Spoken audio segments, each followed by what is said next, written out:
Graça e paz sejam com todos da parte de Cristo Jesus, nosso Senhor e Salvador nosso. É com alegria que tomamos parte no culto que ao Senhor pertence e gozamos desse tempo de paz e bênçãos, de comunhão e edificação espiritual. É o Espírito Santo quem nos une e quem nos move, quem nos impulsiona nestes atos de adoração e louvor, nas orações que faremos e nesta maravilhosa experiência que compartilhamos de ouvirmos a voz do Senhor falando ao nosso ser. Seja bem-vindo e acolhido em amor, em nome do Pai, do Filho e do Espírito Santo. Nos preparamos para tudo que segue por meio de um momento de introspecção, de enlevo espiritual, o prelúdio, no qual somos conduzidos pelas habilidosas mãos da nossa querida irmã musicista Gisele Santana.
Em espírito de adoração e louvor, nós fechamos os nossos olhos, baixamos a cabeça, elevamos o pensamento a Deus, falamos com Ele em oração. Senhor nosso Deus, nosso Pai bendito, é com alegria que vamos tomando parte juntos no culto que é Teu, certos de que é um grande privilégio desfrutarmos juntos desta hora. Sabemos que foi o próprio Deus quem preparou todas estas coisas, esta ocasião e este meio para que desfrutássemos de um verdadeiro encontro contigo. E nós te agradecemos, pois no mover do Espírito Santo somos impulsionados a experimentarmos todas estas coisas que só mesmo nesta relação estreita contigo e em contato com a família da fé nós podemos vivenciar. Na Tua santa presença, ó Deus, somos compelidos a adorar-te, louvar-te, a bendizer-te e exaltar-te, pois reconhecemos a Tua grandeza e toda a grandeza do que fazes em favor dos que são teus. Tributamos-te, portanto, Senhor, toda a adoração e todo o louvor, e tão somente a Ti os dedicamos. E o fazemos na mediação do Cristo, que é Jesus, Teu Filho unigênito, nosso Senhor e Salvador bendito. Amém. Santo, santo, santo é o nosso Deus, segundo ensina-nos a Escritura. E este é o motivo do canto do coro Aideia Moraes, obra coral de Killigan nas vozes do coro, com acompanhamento da organista Gisele Santana. Ainda em espírito de adoração e louvor é que acompanhamos o canto do coral.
Momento de lermos a palavra de Deus. Eu quero te convidar a abrir a sua Bíblia no Salmo de número 15, livro dos Salmos, lá no Antigo Testamento. Procure o Salmo de número 15, este indicado por nosso lecionário para este domingo, onde procederemos com a leitura de todo ele. Salmo de número 15. Leiamos. Diz assim a palavra de Deus. Quem, Senhor, habitará no teu tabernáculo? Quem há de morar no teu santo monte? O que vive com integridade e pratica a justiça, e de coração fala a verdade. O que não difama com sua língua, não faz mal ao próximo, nem lança injúria contra o seu vizinho. O que a seus olhos tem por desprezível o réprobo, mas honra aos que temem ao Senhor. O que jura com dano próprio e não se retrata. O que não empresta o seu dinheiro com usura, nem aceita suborno contra o inocente. Quem deste modo procede, não será jamais abalado. Bendito seja o Senhor por sua palavra. O texto que acabamos de ler nos diz assim: quem, Senhor, habitará no teu tabernáculo? Quem, Senhor, é digno de estar diante de ti? Quem, Senhor, pode exigir estar na sua presença? Sabemos que não podemos, sabemos que somos falhos, somos limitados. E o estar na presença de Deus só é concedido por graça, graça do próprio Deus. Aquele que enviou seu Filho ao mundo para morrer em nosso lugar e assim nos remir e lavar de nossos pecados. Por isso eu quero te convidar a fechar os seus olhos, curvar a sua cabeça. Se for possível, ajoelhe-se, confesse os pecados a Deus e peça perdão neste momento.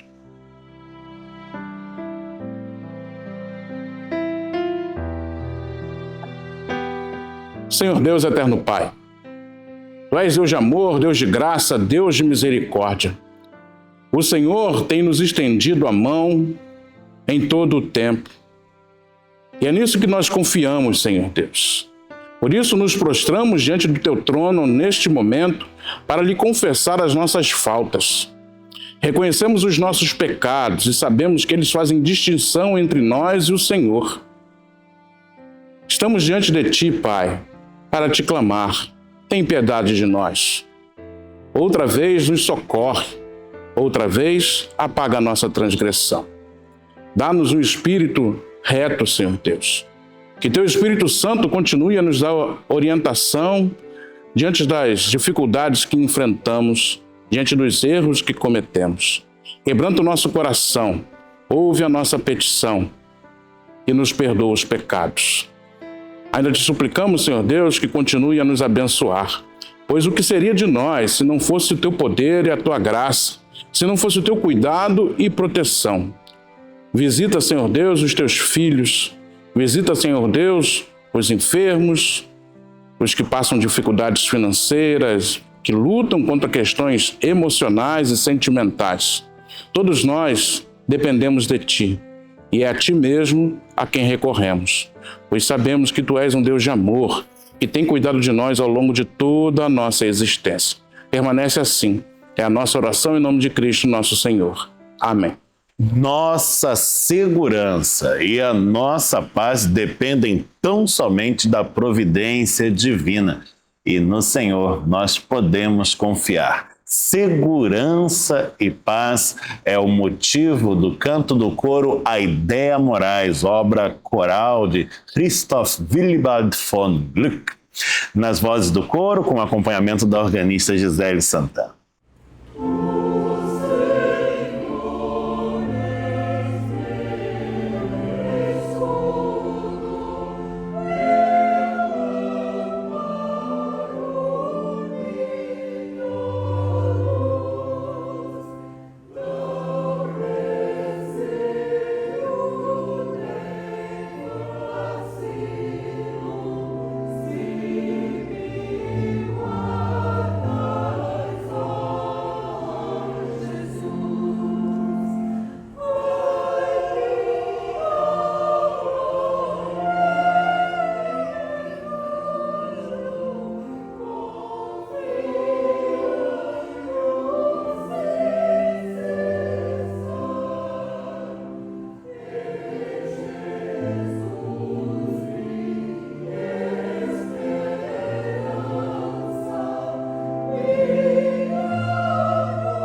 diremos, pois, diante dessas coisas? Se Deus é por nós, quem será contra nós? Sabemos que Deus tem abençoado o seu povo e tem cuidado da igreja de Cristo. Por mais que o mundo seja hostil, por mais que ele tente calar o povo de Deus, sabemos que a igreja triunfará.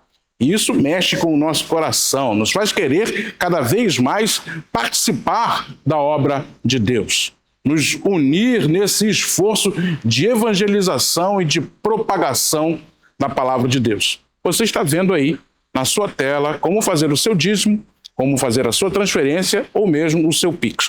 Tudo de forma segura e abençoando assim a Igreja Presbiteriana de Copacabana, que está imbuída de cumprir a sua missão de ser sal e luz neste lugar, de propagar as boas novas do Evangelho. Eu quero te convidar a fechar os olhos para orarmos juntos, consagrando dízimos e ofertas dizimistas e ofertantes. Senhor Deus, sabemos que o Senhor tem estado ao nosso lado e que tem sido a nossa força. Pois o que seria de nós se o Senhor não cuidasse da Igreja de Cristo? Continua a nos fortalecer. Continua, Senhor Deus, a nos dar o desejo de nos dedicar completamente a Ti. Por isso, Senhor Deus, alegra o nosso coração trazermos dízimos e ofertas a Ti. Nós queremos ver o mundo ouvindo a mensagem do Evangelho. E nós somos o povo responsável por pregá-lo.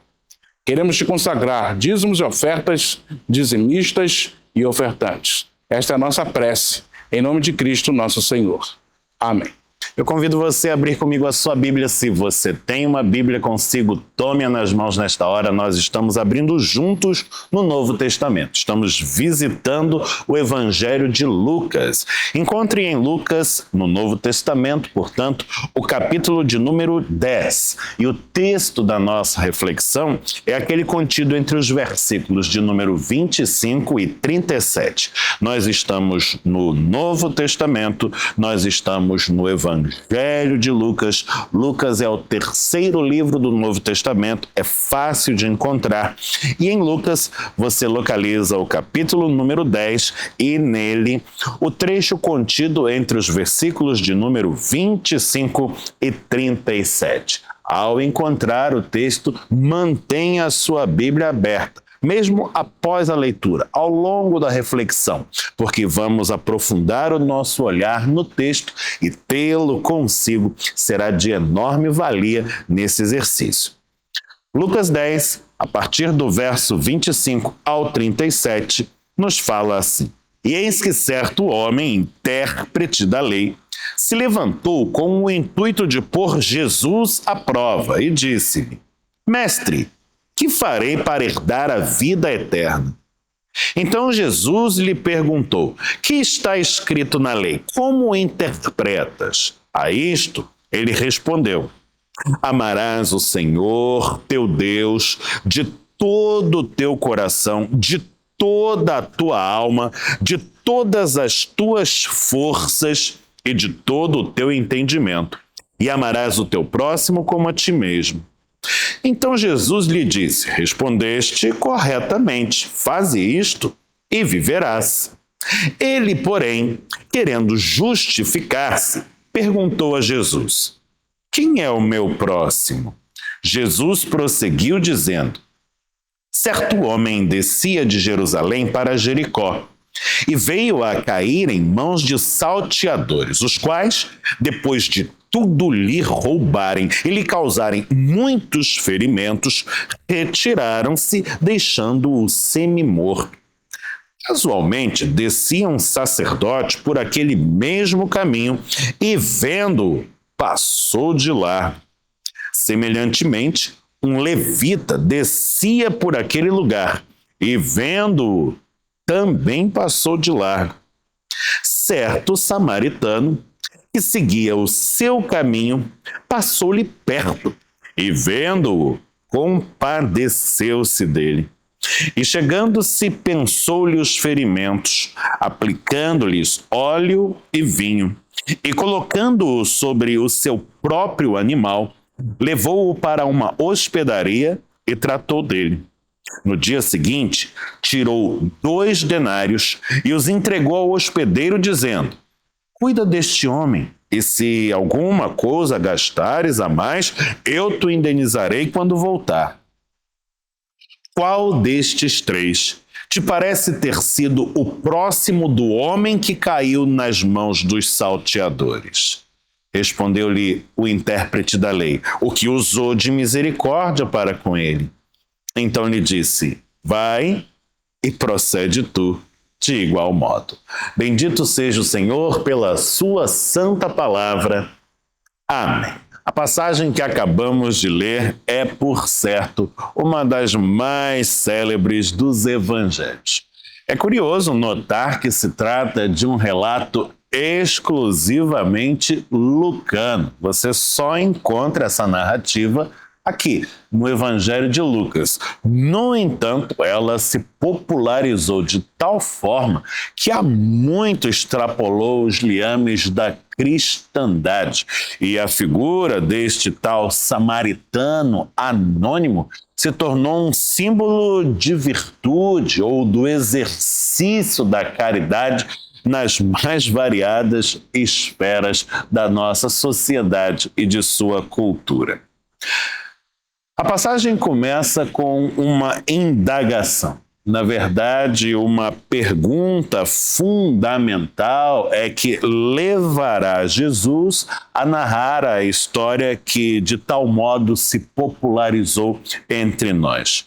Uma pergunta que é dirigida a ele, segundo o texto nos informa, por um intérprete da lei.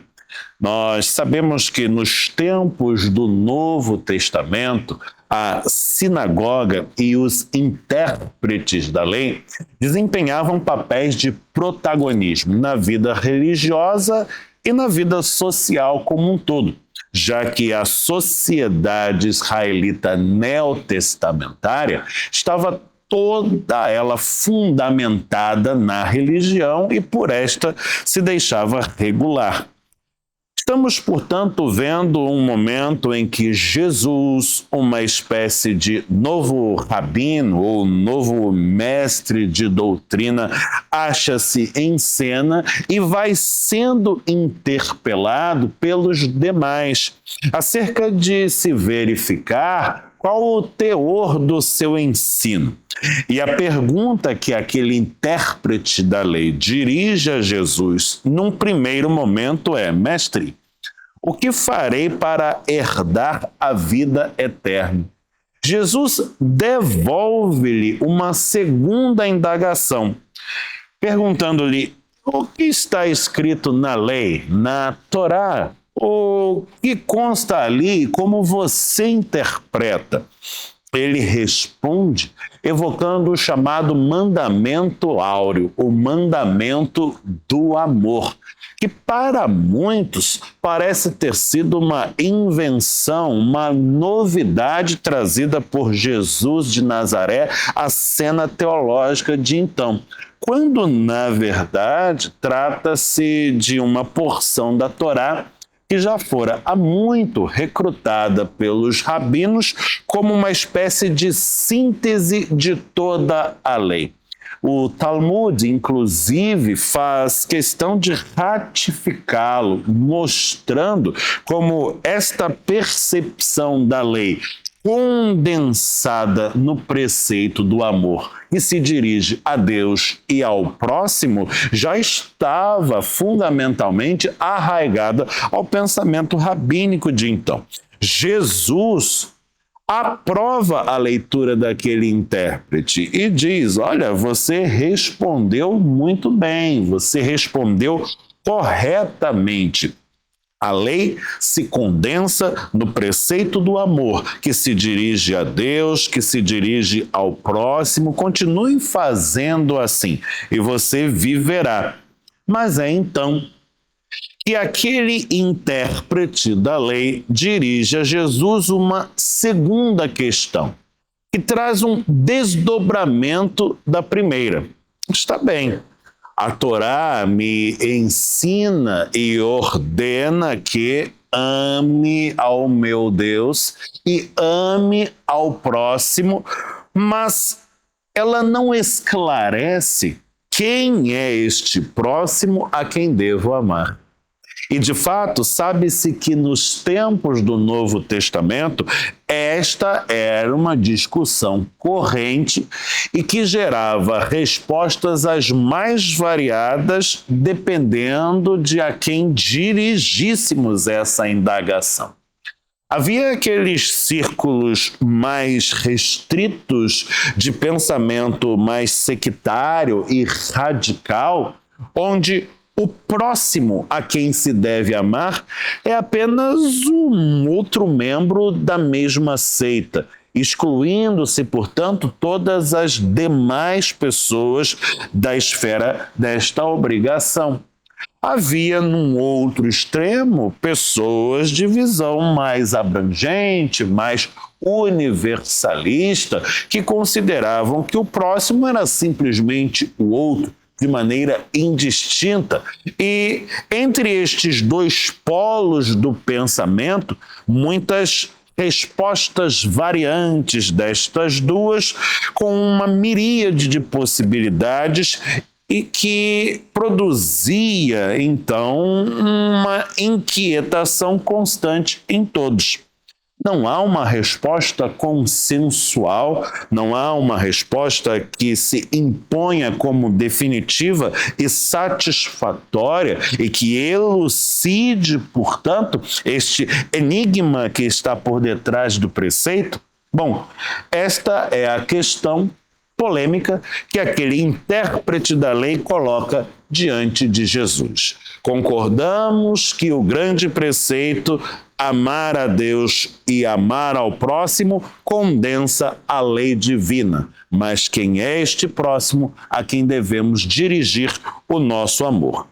Como um bom hebreu, Jesus não responde a esta pergunta de forma direta, objetiva. Ele o faz contando uma história, evocando uma parábola.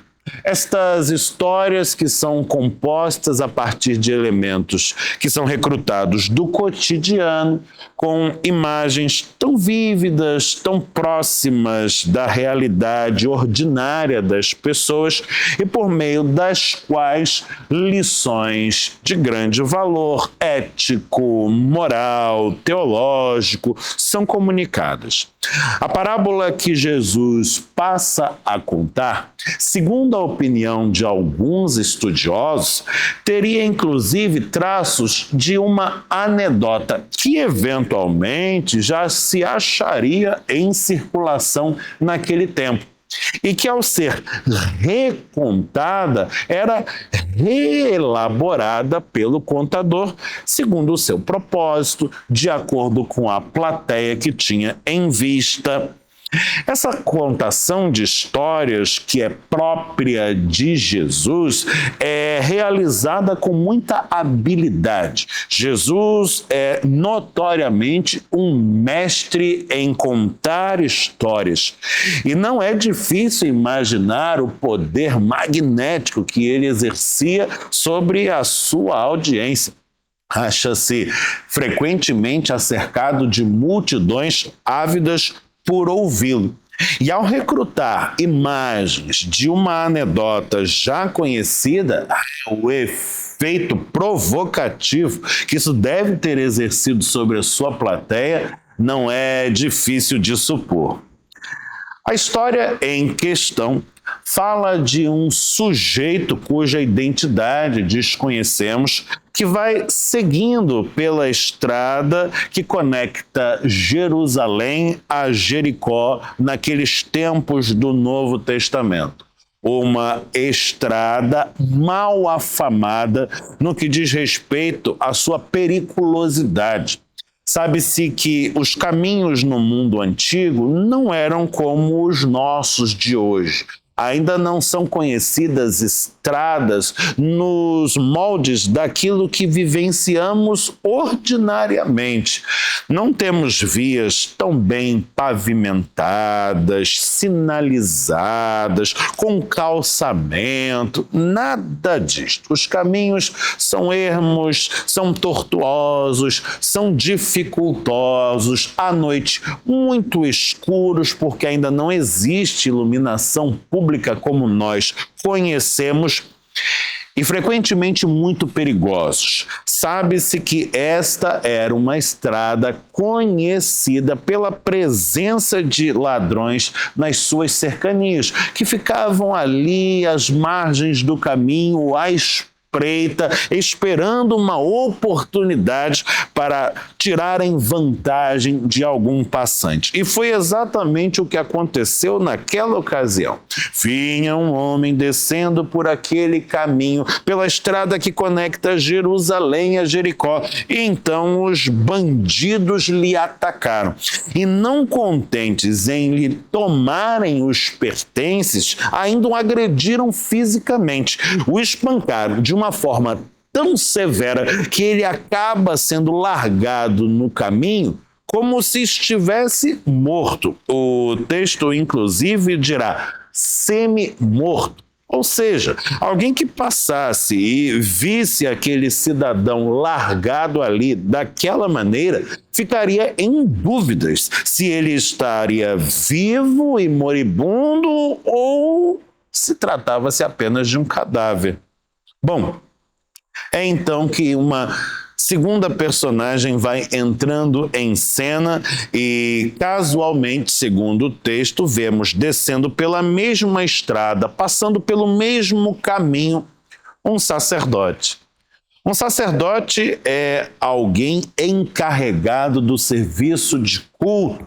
E aqui estamos falando da sociedade israelita jerusalemita, estamos falando de um contexto onde há apenas um templo autorizado pela religião oficial, apenas um sacerdócio legítimo segundo a religião oficial, e devemos entender, portanto, que esta personagem é uma distinta representante da religião oficial. É alguém, portanto, de quem nós esperamos um modelo de conduta, um exemplo de virtude. E saber que ele está adentrando a cena, e uma cena tão peculiar, deixa-nos assim com a curiosidade aguçada. Nós queremos saber como ele vai se portar, o que ele fará vendo aquele homem ali, naquelas condições.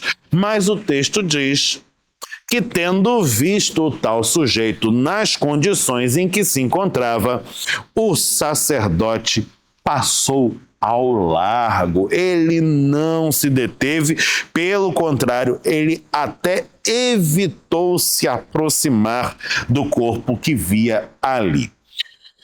Perguntas imediatamente brotam na nossa mente. Por que ele agiu desta maneira? Por que ele não parou? Por que ele não fez alguma coisa? E começamos a imaginar possíveis respostas para estas indagações. Por exemplo, poderíamos levar em conta que um sacerdote era alguém comprometido com as normas de pureza ritual. Se ele não se mantivesse puro, espiritualmente falando, a sua função ficaria prejudicada. Como é que ele cumpriria o seu papel tão importante, tão fundamental, numa sociedade toda ela regulada pela própria religião?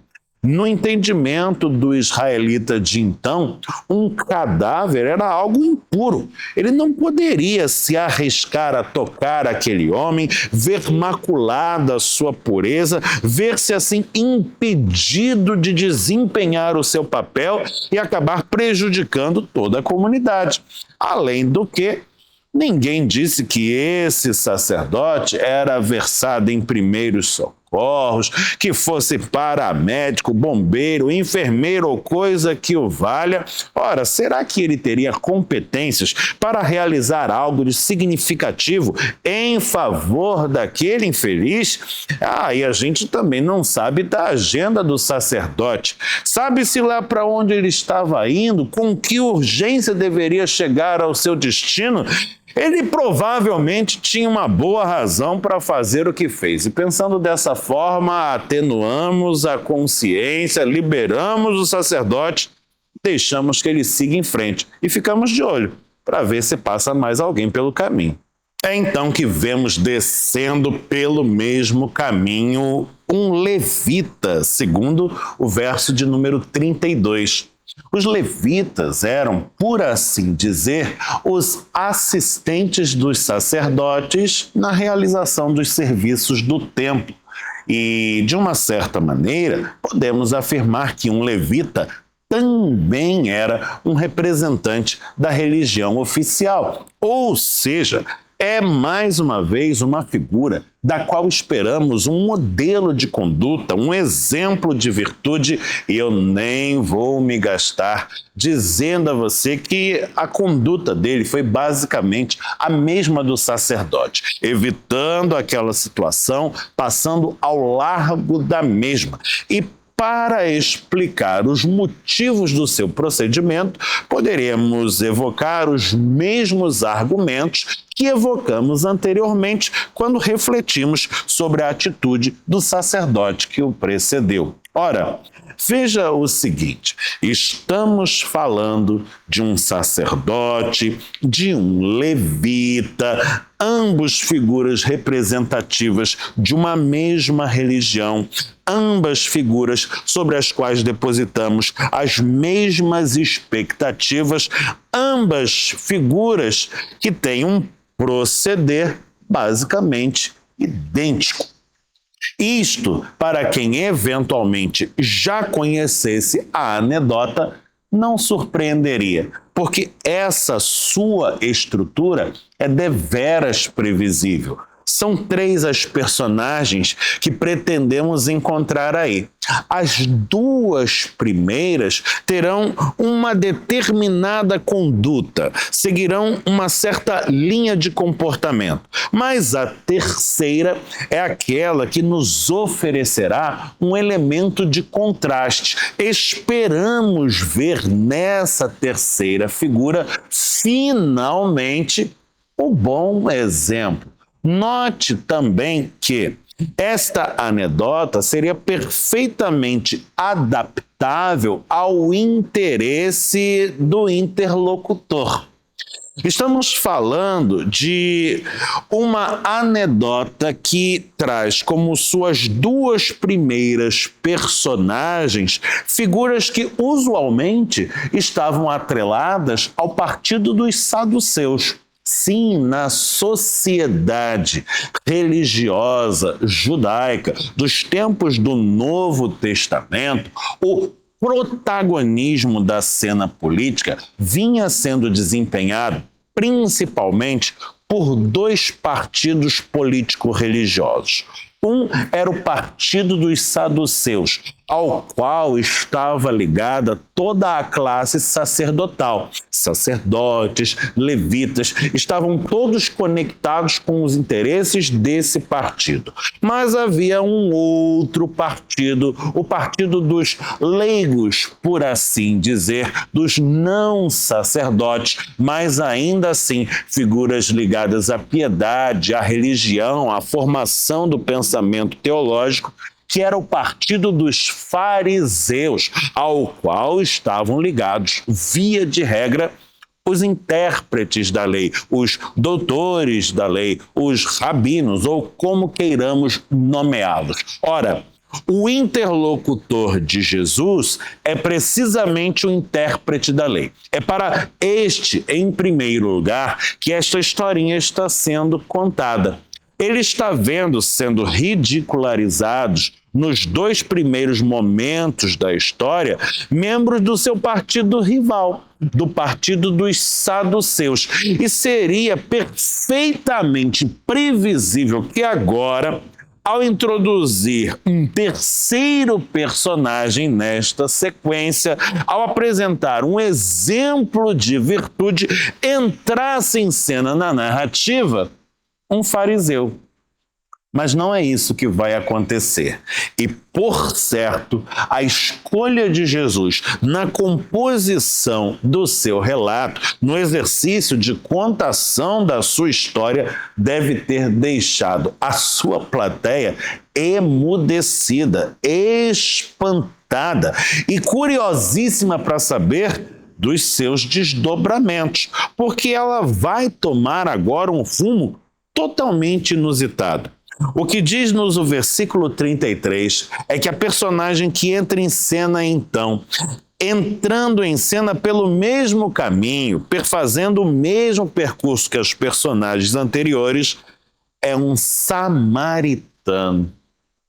Um samaritano era uma figura ali, naquele contexto, desprezada por todos, tanto por saduceus, quanto por fariseus, quanto pelo judaíta ordinário. Um samaritano era um cidadão das terras do norte, considerado impuro do ponto de vista espiritual, considerado de origem mestiça, ou seja, meio gentio, meio pagão, alguém que se olharia com suspeição, a quem não se acreditaria quaisquer boas expectativas. De fato, a própria terra da Samaria era considerada uma terra imunda e, inclusive, reverberam nas páginas do Novo Testamento os preconceitos dirigidos à mesma, como, por exemplo, numa passagem que se recomenda ao viajante que eventualmente tenha de passar por ali, que sacuda o pó das sandálias antes de retornar à Terra Santa. É precisamente um indivíduo daquela procedência, um samaritano, que observamos agora, seguindo pela mesma estrada, andando pelo mesmo caminho, passando pelo mesmo sujeito que estava ali, estirado, semi-morto. E qual será o seu comportamento? Qual será a sua atitude? Será ela uma atitude digna de nota? Uma atitude aprovável, exemplar? Muito mais do que isto. A conduta deste samaritano será não apenas caridosa, solidária, ela não apenas retratará o exercício do amor, mas fará isto com cores muitíssimo fortes, se não berrantes. A sua atitude será exageradamente caridosa, de uma maneira tal que ficaremos constrangidos pela dificuldade em acompanhá-la. Veja, ele percebe o sujeito, e esta é uma primeira coisa a destacarmos. Ele o vê não apenas como um elemento da paisagem que poderia ser facilmente negligenciado ou esquecido, mas ele o enxerga na sua condição e se importa com aquilo. Registra o que viu na sua mente, no seu coração, e não se permite ignorá-lo.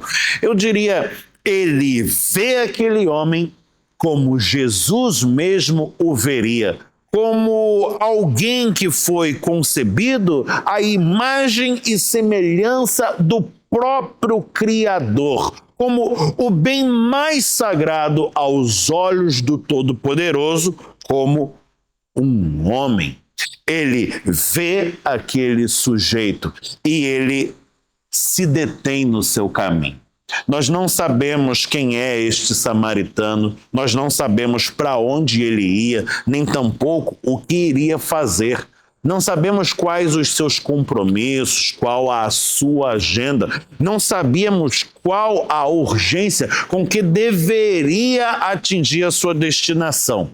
O fato é que, independente de quaisquer destas coisas, ele detém a sua marcha, ele interrompe a sua caminhada em função daquele outro que percebe como uma demanda urgente e inadiável, como uma prioridade.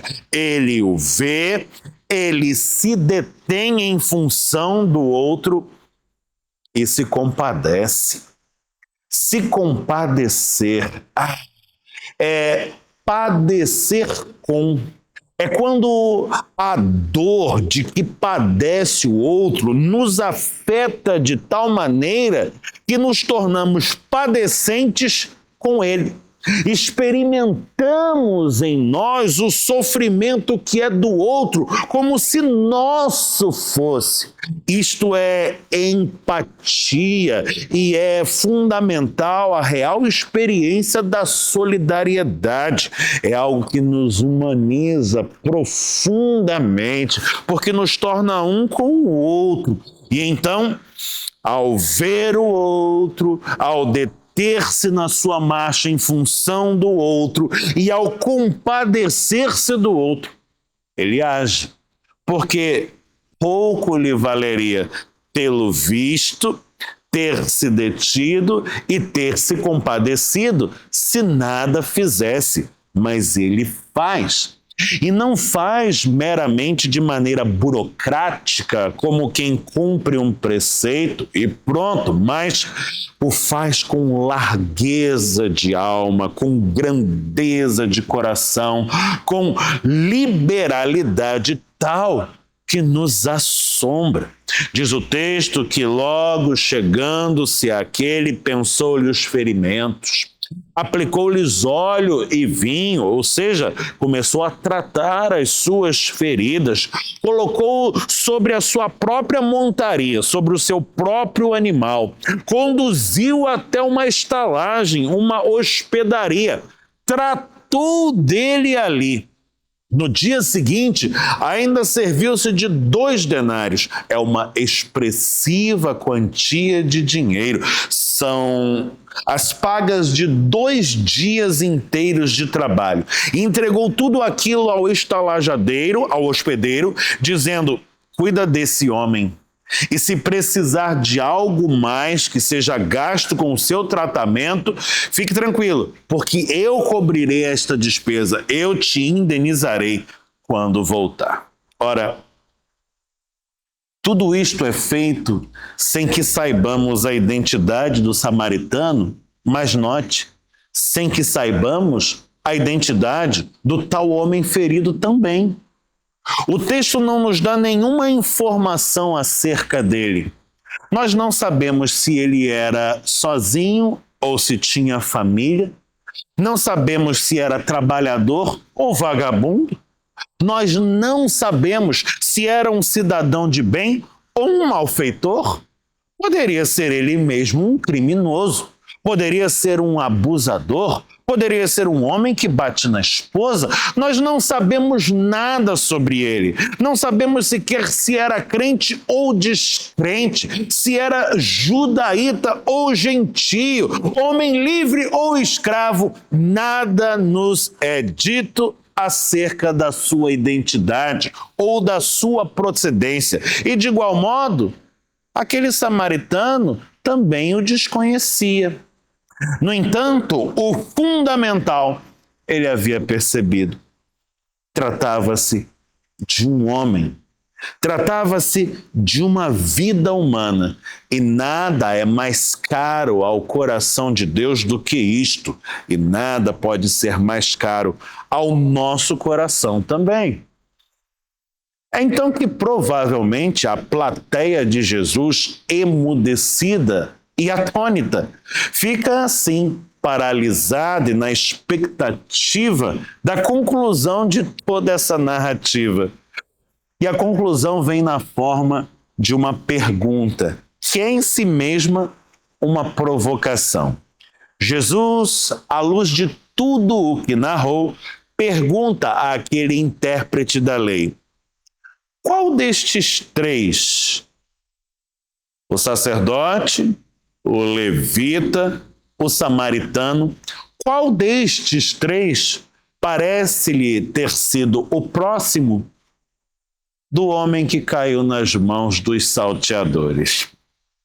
A resposta não poderia ser outra. Aquele que usou de misericórdia para com ele. Veja como é hesitante este interlocutor. Ele poderia ter dito simplesmente o samaritano, mas é tão difícil, tão desconfortável dizê-lo, que ele lança mão de um artifício e contorna a dificuldade, afirmando o que usou de misericórdia. Pois bem, a resposta está correta. Vai tu e procede de igual modo, diz-lhe o Senhor. Esta é a lição fundamental. E esta é a questão mais premente. Jesus inverteu a indagação que lhe fora trazida a princípio, fazendo-o com uma sabedoria tal que nos torna mudos, que nos faz calar. A grande questão não é quem é o nosso próximo a quem devemos amar, mas a grande questão é: temos nos feito próximos daqueles que estão ao nosso redor e que estão tão carentes do exercício do nosso amor? Esta é a grande demanda que agora o Evangelho coloca perante mim e você. Observamos como agiu o samaritano, que viu a dor do outro, que deteve-se em sua marcha em favor do outro, que compadeceu-se da dor do outro e agiu em prol do outro. Ver, deter-se, compadecer-se, agir. É exatamente esta a exigência que agora pesa sobre nós, seguidores do Cristo, que façamos como fez aquele samaritano, que fazendo-o, fez-se figura do Cristo. E que assim a vontade de Deus se cumpra em nossas vidas. Muitos sejam abençoados e o seu nome seja glorificado através de nós. Vai e procede tu de igual modo, diz-nos o Senhor, e que Deus te abençoe. Em nome de Jesus. Chegamos ao momento das nossas comunicações. Hoje, neste domingo, Reverendo José Mirabô entra em gozo de férias parciais de 15 dias. Terá um tempo para refazer as suas forças, para aproveitar a sua família e terá certamente um tempo de descanso. A nós cabe sentir saudades e orar para que esse tempo seja um tempo de reanimação, um tempo de alegria e que ele volte cheio de energia para cumprir o seu papel à frente da nossa igreja. Então não se esqueça de orar pelo Reverendo José e também por toda a sua família. Hoje também, no culto vespertino das 18 horas, nós teremos a ministração do sacramento da Santa Ceia. Se você não participou ao longo deste mês deste sacramento, você é nosso convidado a estar conosco hoje no culto vespertino das 18 horas para participar desse momento tão especial na vida da igreja. E aconteceu no domingo passado o Arraiá da Criançada e foi um sucesso. Você certamente está vendo aí no seu vídeo algumas fotos do evento.